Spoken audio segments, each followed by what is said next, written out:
So scale degrees rename the root of every mode as one, introducing confusion.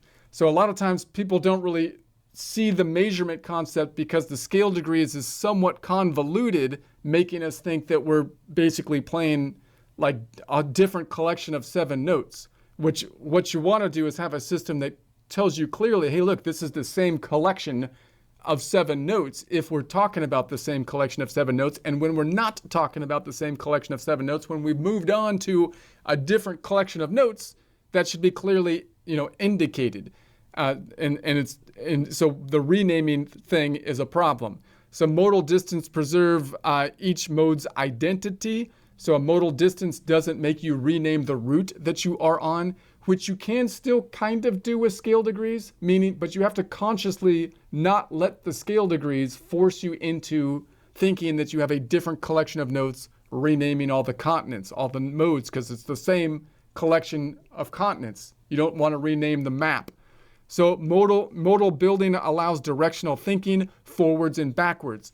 There's a real problem, which we'll see more clearly when we go through practice problems, in going in the counterclockwise direction with the scale degrees terms, because you can't really, some people use negative scale degrees, but it doesn't really work because you should have started on 0. So going counterclockwise becomes a mess. We need to figure out a tool, and we'll figure out how to do it with scale degrees and without scale degrees, which is actually more efficient, so that we can make sure we have a way to name directionality to go counterclockwise.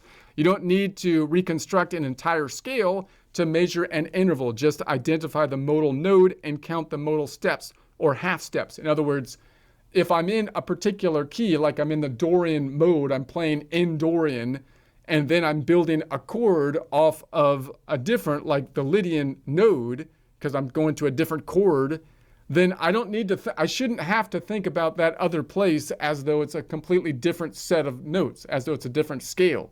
And that's what you end up doing if you make it the one, right? What you should be able to do is say, hey, I'm just on this different node and I'm building a chord, or I'm building a collection of notes off of that point, right? And that'll allow you to still visualize that you're still in the same collection of 7 notes more clearly. So closing analogy. Imagine you're trying to travel across a globe from one continent to another.